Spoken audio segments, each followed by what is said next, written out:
قرآني نبض حياتي، قرآني طهر ذاتي، قرآني عصمة أمري، قرآني طوق نجاتي. أعوذ بالله من الشيطان الرجيم. بسم الله الرحمن الرحيم.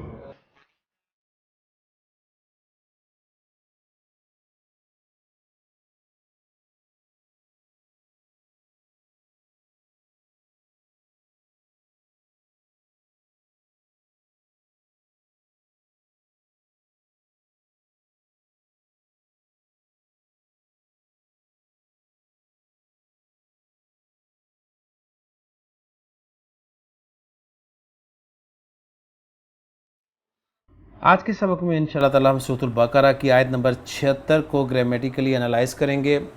آیت کی تلاوت آپ نے ابھی سماعت فرمائی، تو چلتے ہیں اس آیت میں استعمال ہونے والے پہلے جملے کی طرف. اور وہ پہلا جملہ آپ سکرین پہ لکھا ہوا دیکھ رہے ہیں کہ وَإِذَا لَقُوا الَّذِينَ آمَنُوا قَالُوا آمَنَّا. یہ جملہ اس سے پہلے بھی یعنی اتنا حصہ جو ہے یعنی جملہ ہی بن رہا ہے نا، یہ پہلے بھی آپ کا آیت نمبر 14 میں استعمال ہو چکا ہے. اور یہ جملہ اس میں آپ کو 4 افعال نظر آ رہے ہیں جی. ایک لقو، ایک آمنو، ایک قالو اور ایک آمنا. لقو بھی فعل ماضی ہے، آمنو بھی فعل ماضی ہے، قالو بھی فعل ماضی ہے، آمنا بھی فعل ماضی ہے. 2 اسماء ہیں، ایک اذا اور ایک الذین. الذین اسم موصول ہے اور اذا جو ہے یہ ظرفیہ شرطیہ ہے. اور واو آپ کا حرف ہے، ایک حرف جو کہ عاطفہ بھی ہو سکتا ہے اور مستانفہ بھی ہو سکتا ہے. عاطفہ کہیں گے تو پھر یہ ہوگا کہ وہ جو یہودیوں کا چل رہا ہے سلسلہ، اس کے اعتبار سے یہودیوں کا جو رویہ اس کے ذکر سے متعلق ہے جو پیچھے چل رہا ہے. اور اگر مستانفہ کہیں گے تو پھر ایک نئے رویے کا جو ہے ذکر ہو رہا ہے. اذا ظرفیہ شرطیہ، ٹھیک ہے، کچھ شرطیہ ظرفیہ یا ظرفیہ شرطیہ، جس طریقے سے مرضی بول لیں آپ اس کو. یعنی اس میں شرط اور ظرف دونوں کا مفہوم موجود ہے. شرط کا مفہوم بھی موجود ہے اور ظرف یعنی وقت اور جگہ کا بھی مفہوم موجود ہے، یعنی جس وقت بھی اور جس جگہ بھی. کلیئر ہو گیا؟ جب بھی ظرف آئے گا تو ظاہر بات ہے اس کا مضاف الیہ ہوگا، تو مضاف الیہ آگے آ رہا ہے لقوا الذین آمنوا. لقو یہ فعل ہے اور لام کاف یا مادہ ہے. اور چونکہ یہ حصہ ہم پہلے کر چکے ہیں تو صرف تیزی سے ریویژن یہ قسم کی کرا رہا ہوں آپ کو. لام کاف یا مادہ لقیہ یلقا، اس کے معنی ہوتا ہے ملاقات کرنا، ملنا. لقو ماضی کا صیغہ ہے تو اصل میں یہ تھا لقیہ لقیہ لقیو. 2 حروف علت اکٹھے ہو گئے تھے، ایک مادے کا اور ایک صیغے کا، تو مادے کا حرف علت ڈراپ ہو گیا تو لقیو لقیو. یا جب ڈراپ ہوا تو پیچھے زیر تھی اور اس زیر کو تبدیل کر دیا صیغے کے حرف علت واو کی وجہ سے، تو یہ لقو بن گیا جی. وَإِذَا لَقُوا، لقو پہ ہم بات کر رہے ہیں، تو لقو انہوں نے ملاقات کی. اور جب اذا کے ساتھ ہم ترجمہ کریں گے تو ترجمہ جو ہے وہ ہم مضارع میں کریں گے، یعنی حال یا مستقبل میں کریں گے. لقو اذا لقو جب وہ ملتے ہیں. ابھی ترجمہ میں نہیں کر رہا، میں صرف ابھی ذرا الفاظ پہ بات کرتا ہوں. لقو لفظی ترجمہ ہوگا وہ ملے. کس سے ملے؟ اب وہ ملے جب میں نے کہہ دیا نا تو فاعل ساتھ ہی بول دیا کیونکہ صیغہ نمبر 1 اور 4 کے علاوہ ہے. تو آگے جس سے ملا جا رہا ہے، جس سے ملاقات کی جا رہی ہے، مفعول بہ ہوگا. تو الذین یہاں مفعول بہ کے طور پہ استعمال ہو رہا ہے، ٹھیک ہے، اسم موصول مفعول بہ.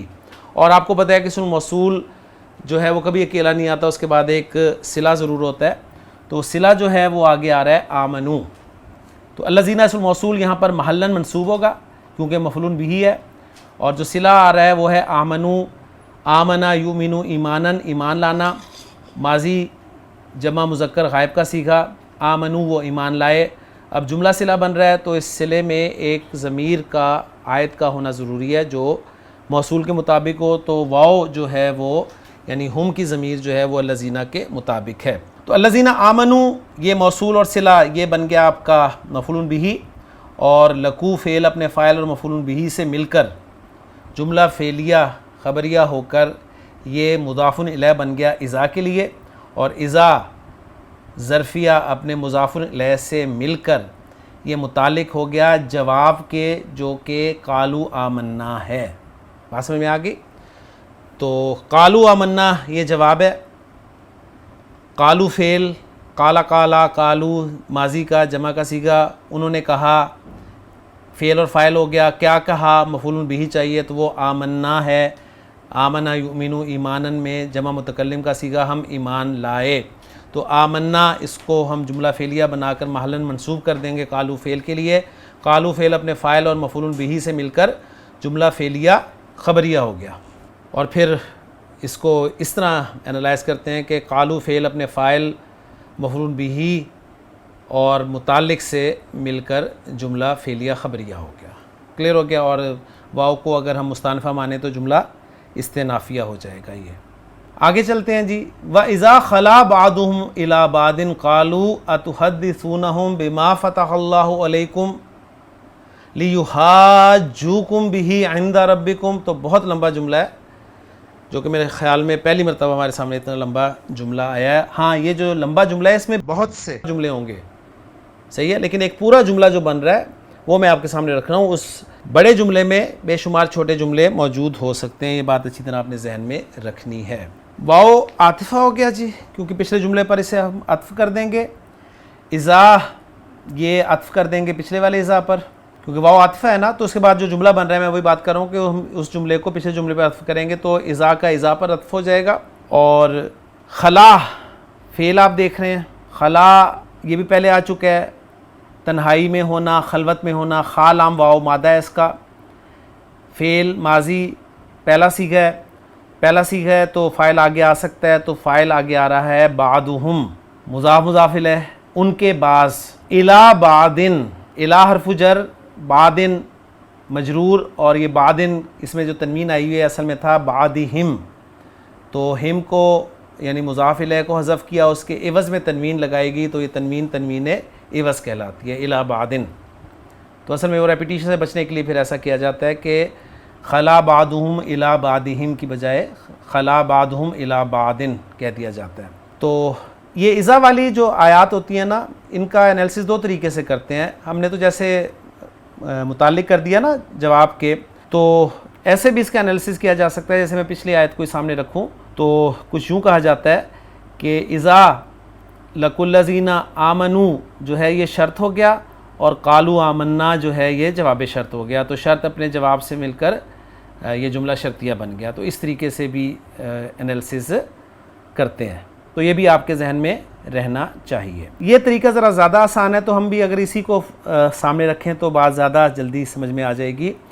تو یہاں ہم کرتے ہیں جی اذا خلا بعضہم الی بعض میں جو خلا بعضہم الی بعض جو ہے یہ شرط ہو گیا, اور جواب شرط آ رہا ہے قالوا اتحدثونہم بما فتح اللہ علیکم لیحاجوکم بہ عند ربکم. یہ سارا جواب شرط ہو جائے گا. اور اگر مضاف مضاف الیہ بنانا ہے تو پھر اسے قالوا یعنی جواب کے متعلق کر کے ہم جملہ بنا لیں گے. جس طریقے سے آپ کو آسان لگتا ہے اس کو آپ دیکھ لیں. تو یہ والا آسان ہے کہ شرط و جواب شرط بنا کر جملہ شرطیہ بنا دیا جائے.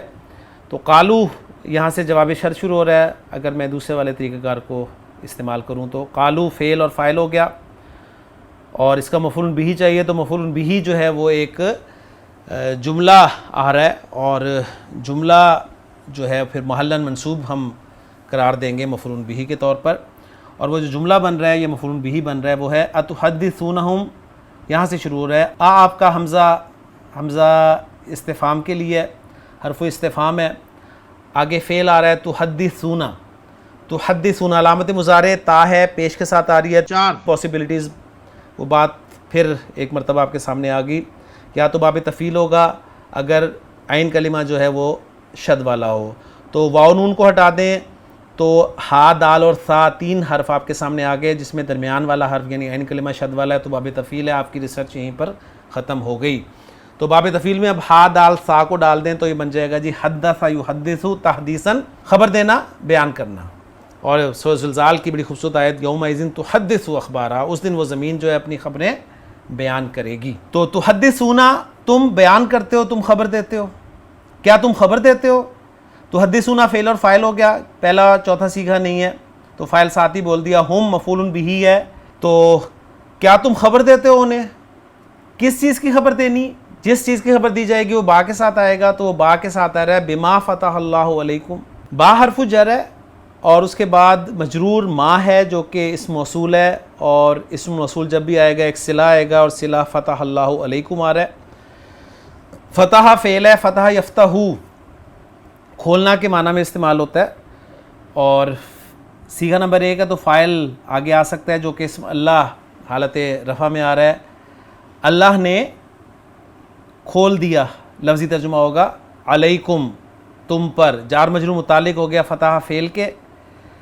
اور اگر ہم یہیں پر اسے کر دیں کلوز یہاں تک پوری بات سمجھنے کے لیے، تو ہم یوں کہیں گے کہ فتح اللہ علیکم، فتح فعل اپنے فاعل اور متعلق سے مل کر جملہ فعلیہ ہو کر صلہ بن گیا، اور ما موصول اپنے صلے کے ساتھ مل کے مجرور ہو گیا حرف جر با کے لیے، اور با حرف جر جو ہے اپنے مجرور کے ساتھ مل کے متعلق ہو گیا تحدثون فعل کے، اور تحدثون فعل اپنے فاعل مفعول بھی اور متعلق سے مل کر جملہ فعلیہ ہو گیا۔ شروع میں حمزہ استفہامیہ لگا ہے تو جملہ فعلیہ انشائیہ کہہ دیں گے ہم اسے، اور یہاں پر حمزہ جو ہے یہ انکار کے لیے، یعنی یہاں بھی منع کیا جا رہا ہے کہ ایسا مت کرو، مت خبر دو انہیں۔ کلیئر ہوگی بات؟ ابھی بات جاری ہے لیحاجوکم بہ عند ربکم۔ اب یہ لام جو ہے کون سا لام ہے؟ فعل مضارع کے ساتھ آ رہا ہے، اور فعل مضارع جو ہے آپ کا یہ خفیف بھی ایسے ہی ہوگا اور اخف بھی ایسے ہی ہوگا، کیونکہ جمع کا صیغہ ہے، اور جمع کا صیغہ اور مثنیٰ کا صیغہ جو ہے ان کا نون اعرابی گر جاتا ہے، تو لام کئی یا لام امر کا پتہ نہیں چلتا، تو کانٹیکس سے پھر اندازہ لگایا جاتا ہے، یا آسان طریقہ ہوتا ہے کہ اگر اس لام سے پہلے فا یا واو ہوتا تو یہ اگر لام امر ہوتا تو یہ ساکن ہو جاتا، لیکن یہ ساکن والی بات یہاں پر نہیں ہے کوئی، تو لام کئی بھی ہو سکتا ہے اور لام امر بھی ہو سکتا ہے، تو کانٹیکسٹ میں ترجمے میں دیکھیں گے تو بات سمجھ میں آ جائے گی۔ ابھی ہم خود کوشش کرتے ہیں۔ تو یحاجو جو ہے اس فعل کا مادہ اور باب نیچے آپ لکھا ہوا دیکھ رہے ہیں، ہا جیم جیم مادہ ہے اس کا، حاججا باب مفعلہ سے استعمال ہوا ہے، حاججا یحاججو، دو جیم تھے مرج ہو گئے تو یہ بن گیا جی حاجہ یحاجو۔ مصدر اس کا اصلی بنتا تھا محاججتن، اور چینجز کے بعد یہ بن گیا محاجتن۔ اس کے معنی ہوتے ہیں ایک دوسرے سے دلیل بازی کرنا، بحث کرنا۔ تو باب مفعلہ میں چونکہ دو پارٹیز کم از کم انوالو ہوتی ہیں تو اس لیے ایک دوسرے کا مفہوم اس میں موجود ہے، اور بڑی خوبصورت آیت دی ہے سورۃ البقرہ کی ریفرنس کے طور پہ کہ الم تر الی الذی حاج ابراہیم فی ربہ، کہ آپ نے غور نہیں کیا اس کی طرف جس نے بحث کی ابراہیم علیہ السلام سے ان کے رب کے بارے میں۔ تو یہاں پر بہرحال یحاجو یہ آپ کا جمع کا صیغہ ہے، نون ڈراپ ہوا ہوا ہے اس کا لام کی وجہ سے، تو وہ دلیل بازی کرتے ہیں کم تمہارے ساتھ، یہ مفعول بھی ہو گیا۔ اب ہم اس کو یہاں پر لام کئی بنا کر ترجمہ کرتے ہیں، تاکہ وہ یعنی تم انہیں خبر دیتے ہو اس بات کی جو اللہ تعالیٰ نے تمہارے لیے کھول دی ہے، تاکہ وہ تم سے دلیل بازی کریں، تاکہ وہ تم سے بحث کریں، تو یہ لام کئی ہے، یعنی یہ ترجمہ نہیں ہو کہ انہیں کرنی چاہیے، تو تاکہ کا مفہوم ہے تو یہ لام کئی ہے، اور لام کئی جب آتا ہے تو اس کے بعد ایک ان جو ہے محذوف ہوتا ہے، اور اس ان کی وجہ سے اصل میں یہ یحاجو جو ہے یہ خفیف ہو کر استعمال ہوتا ہے۔ تو لام جارہ پھر اسے لام جارہ کے طور پہ لیتے ہیں گرامر والے، اور پھر ان مصدریہ کے ساتھ اس کو جار مجرور بنا کر پھر متعلق کر دیتے ہیں۔ گرامر والے کچھ اس طرح ہی اس کے ساتھ حساب کتاب کرتے ہیں، بہرحال ہم ابھی اس کو ایسے ہی لے کے چل رہے ہیں۔ تو یحاجوکم فعل فاعل اور مفعول بھی ہو گیا، بھی جو ہے جار مجرور یہ متعلق ہو گیا یحاجو فعل کے، اور عند ربکم عند ظرف ہے، اور ربکم مضاف الیہ مضاف اور پھر مضاف الیہ، وہ پیچیدہ مرکب اضافی کی ترکیب بن رہی ہے، یعنی تمہارے رب کے ہاں، ترجمہ میں کروں تمہارے رب کے پاس، عند ظرف ہے اس لیے منصوب ہے، تو یہ متعلق ہو جائے گا جی یحاجو فعل کے، اور بھی متعلق ہو جائے گا یحاجو فعل کے۔ اچھا یہ لام جو ہے اس کے حوالے سے ایک اور انفارمیشن آپ کو دیتا چلوں کہ ہم نے تو اسے بالکل سمپل سا کر دیا کہ لام کئی ہے تاکہ وہ جھگڑا کریں تم سے اس کے بارے میں، عند ربکم تمہارے رب کے ہاں۔ اچھا اب یہ لام جو ہے ایک لام عاقبہ بھی ہوتی ہے، ایک لام تعلیل ہوتی ہے نا جو وجہ بتانے کے لیے استعمال ہوتی ہے، ٹھیک ہے، جسے یعنی جو لام جارہ کے طور پہ جس کے بعد ان محذوف، یعنی لام کئی ہی لام تعلیل جو ہے ان معنی میں استعمال ہوتی ہے۔ ایک لام گرامر والے ذکر کرتے ہیں لام عاقبہ، یعنی وہی لام جو فعل مضارع کو خفیف کرتی ہے، لیکن کبھی اس کا ترجمہ جو ہے وہ اس صورت میں کیا جاتا ہے کہ جس کا نتیجہ یہ نکلتا ہے، تو ایسی صورت میں اس لام کو لام عاقبہ کہا جاتا ہے، لام عاقبہ، یعنی اگر لام کئی کے ساتھ ترجمہ کریں تاکہ وہ جھگڑا کریں تمہارے سے، اور لام عاقبہ کے ساتھ ترجمہ کریں گے تو زیادہ اچھا بنے گا، جس کا نتیجہ یہ نکلتا ہے کہ وہ جھگڑا کریں گے تمہارے سے اس کے بارے میں، تمہارے رب کے ہاں۔ تو باقی بہرحال ترجمے میں دیکھ لیں گے کہ لام کئی کے ساتھ ترجمہ کیا ہے، لام عاقبہ کے ساتھ ترجمہ کیا ہے، اور باقی مزید ڈیٹیل آپ کو انشاءاللہ تعالیٰ تفسیر جلالین میں مل جائے گی انشاءاللہ تعالیٰ۔ تو بہرحال جتنا مجھے آتا تھا وہ میں نے آپ کے ساتھ شیئر کر دیا ہے۔ میں ذرا اس کو دوبارہ آپ کے سامنے ذکر کر دوں کہ یہ جو ماں کا صلہ بن رہا ہے نا، جو کہ فتح اللہ علیکم لیحاجوکم بہ عند ربکم کی صورت میں ہے، میں نے تو فتح اللہ علیکم پر کلوز کر دیا تھا نا، لیکن اب اس کو آپ پورا لیں۔ فتح فعل، اللہ اسم جو ہے وہ فاعل ہے، علیکم جار مجرور متعلق فتح فعل کے ہو گیا، اور لیحاجوکم میں لام تعلیل یا لام عاقبہ، اور اس کے بعد ان مصدریہ کی وجہ سے یحاجوکم بہ عند ربکم جو ہے یہ مصدر کی تعویل میں ہو کر پھر یہ متعلق ہم کر لیں گے، تو حدیثون تعلق کر لیں گے ظاہر بات ہے، اور یحاجو فعل اور فاعل ہو گیا، کم مفعول بہ ہو گیا، اور بہ جو ہے یہ جو متعلق ہے یحاجو فعل کے، یہ ہا کی ضمیر جو ہے یہ ہے آیت کا کام دے رہی ہے، جو ماں بما فتح اللہ، ماں موصولہ ہے نا، اس کی طرف لوٹ رہی ہے، یعنی اس کے لیے استعمال کی گئی ہے، تو یہ آیت کا کام دے رہی ہے۔ اور عند ربکم میں پہلے ذکر کر چکا ہوں کہ بہ اور عند ربکم جو ہے یہ یحاجو فعل کے متعلق ہو گئے۔ تو یہ سارا جو ہے قالوا اتحدثونہم بما فتح اللہ علیکم لیحاجوکم بہ عند ربکم، یہ سارا جو ہے جواب شرط بن گیا، اور شرط اور جواب شرط مل کر یہ جملہ معطوفہ ہو گیا پچھلے جملے پر، اور اگر آپ اس کو اذا خلا بعضهم الی بعض کو متعلق کرنا چاہتے ہیں جواب کے، تو پھر آپ اسے متعلق کر دیں قالوا اتحدثونہم کے، اور اس طرح پھر عطف آپ اس کو کر سکتے ہیں۔ تو میں نے کوشش کی، باقی انشاءاللہ ترجمے میں ہم دیکھتے ہیں۔ اور اس آیت کا آخری حصہ جہاں پر آیت ختم ہو رہی ہے وہ ہے افلا تعقلون، تو یہ بالکل وہی اسلوب آ گیا جی۔ میں نے آپ کو بتایا تھا کہ حمزہ استفہام کے ساتھ فا یا واو استعمال ہوتے ہیں، تو اگر حمزہ استفہام کے ساتھ استعمال ہوں گے تو حمزہ کے بعد ہوں گے، اور اگر حل کے ساتھ استعمال ہوں گے تو پہلے ہوں گے۔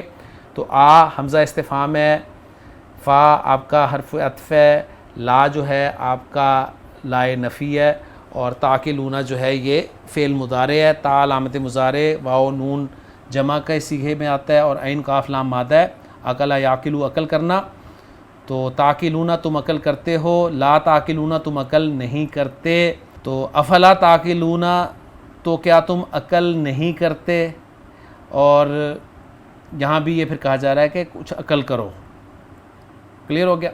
اور یہ جملہ جو ہے یہ پھر ہم عطف کر دیتے ہیں، یعنی قالوا اتحدثون تو مفعول بہ کے طور پہ آ رہا ہے، تو اتحدثونہم الا تعقلون تو اسی پہ عطف کر دیتے ہیں، تو اس کو بھی ہم محلاً منصوب قرار دیں گے، کیونکہ پچھلا جملہ جو تھا تحدثون وہ بھی مفعول بہ بن رہا تھا، اور مفعول بہ کالا کے لیے بن رہا تھا، تو محلاً منصوب تھا۔ تو الحمدللہ جی آیات جملے وغیرہ ہو گئے ہیں، تو ترجمے کی طرف چلتے ہیں۔ ترجمہ آپ کے سامنے لکھا ہوا نظر آ رہا ہے آپ کو کہ وَإِذَا لَقُوا الَّذِينَ آمَنُوا قَالُوا آمَنَّا، اور جب وہ ان لوگوں سے ملتے ہیں جو ایمان لائے تو کہتے ہیں ہم ایمان لے آئے۔ سمپل، کوئی ایشو نہیں ہے، اس میں آپ جملہ شرطیہ بنا دیں اس کو ایک۔ وَإِذَا خَلَا بَعْضُهُمْ إِلَىٰ بَعْضٍ، اور جب ان میں سے بعض کی طرف اکیلا ہوتا ہے، قالوا تو کہتے ہیں اتحدثونہم بما فتح اللہ علیکم، کیا تم انہیں وہ باتیں بتاتے ہو جو اللہ نے تم پر کھولی ہیں، لیحاجوکم بہ عند ربکم، تاکہ وہ ان کے ساتھ تمہارے رب کے پاس تم سے جھگڑا کرے۔ تو انہوں نے تاکہ کے ساتھ ترجمہ کیا ہے، اور تفسیر جلالین میں ہو سکتا ہے کہ لام عاقبہ کا انہوں نے ذکر کیا ہو۔ افلا تعقلون تو کیا تم نہیں سمجھتے۔ تو اگلی اسکرین پر الاعراب دیکھ لیں، اور الاعراب میں ہم چیک کر لیتے ہیں انہوں نے اسلام کو کیا قرار دیا ہے۔ جی انہوں نے اس کو لام تعلیل ہی قرار دیا ہے، اور اس کے بعد چلتے ہیں جملوں کا اعراب آپ اسکرین پہ دیکھ رہے ہیں، اور پھر آخر میں ہے تفسیر جلالین، اور اس میں جی انہوں نے ذکر دیا ہے لیحاجوکم لیخاصموکم واللام للسیرورتی، یعنی لام سیرورہ ہے، یعنی وہی سیرورہ جسے میں کہہ رہا ہوں نا نتیجہ لام عاقبہ جسے کہ اس کا دوسرا نام لام سیرور ہے۔ تو یہ دیکھیں اس ترجمے میں اگلی اسکرین پہ دیکھیں، جس کا نتیجہ یہ ہوگا، بلکہ میں اس کی اردو آپ کے سامنے پڑھ دیتا ہوں تاکہ اس آیت کو اچھی طرح آپ سمجھیں۔ اور جب ملتے ہیں منافق یہودی مسلمانوں سے تو کہتے ہیں ہم ایمان لے آئے ہیں کہ محمد صلی اللہ علیہ وسلم نبی ہیں اور ہماری کتابوں میں انہی کے لیے بشارت دی گئی ہے. اور جب تنہائی میں ملتے ہیں جاتے ہیں ان میں سے بعض کے پاس تو کہتے ہیں کہ وہ رؤساء جو اعلانیہ یہود ہیں منافق یہودیوں سے کہ کیا تم بتلا دیتے وہ باتیں مسلمانوں سے جو اللہ نے تم پہ منکشف کر دی ہیں, یعنی تم کو تورات میں محمد صلی اللہ علیہ وسلم کے اوصاف بتلا دی ہیں, جس کا نتیجہ یہ ہوگا کہ مسلمان تم کو حجت میں مغلوب کر دیں گے, جھگڑا کر کے تم پہ غالب آ جائیں گے. اس میں لام عاقبہ کا ہے, یہاں ذکر ہو گیا جی, تمہارے پروردگار کے سامنے آخرت میں, اور تمہارے برخلاف حجت قائم کر دیں گے کہ تم نے آپ کی صداقت سے واقف ہونے کے باوجود آپ کا اتباع نہیں کیا. اب یہ دیکھیں بیوقوفی کی باتیں ہیں, کس کو دھوکہ دینے کی کوشش کر رہے ہیں؟ اللہ تعالیٰ کو, جو کہ ناممکن ہے. تو کیا تم اتنی بات بھی نہیں سمجھتے ہو کہ مسلمان تمہارے خلاف دلیل قائم کر رہے ہیں جبکہ تم ان سے ایسی باتیں کہتے ہو, اس لیے تمہیں باز آ جانا چاہیے. تو یہ لام بڑا ٹیکنیکل لام تھا, میں امید کرتا ہوں کہ کچھ نہ کچھ آپ کو سمجھ میں آئی ہوگی بات. تو انشاءاللہ تعالیٰ اللہ تعالیٰ ہمارے لیے آسانی فرمائے اور ہمارے لیے سورۃ البقرہ کو آسان کرے. تو الحمدللہ جی آج ہماری آیت نمبر 76 جو ہے وہ مکمل ہو گئی. سبحانک اللہم و بحمدک اشہد ان لا الہ الا انت استغفرک و اتوب الیک. قرآني نبض حياتي قرآني طهر ذاتي قرآني عصمة أمري قرآني طوق نجاتي قرآني نبض حياتي قرآني طهر ذاتي قرآني عصمة أمري قرآني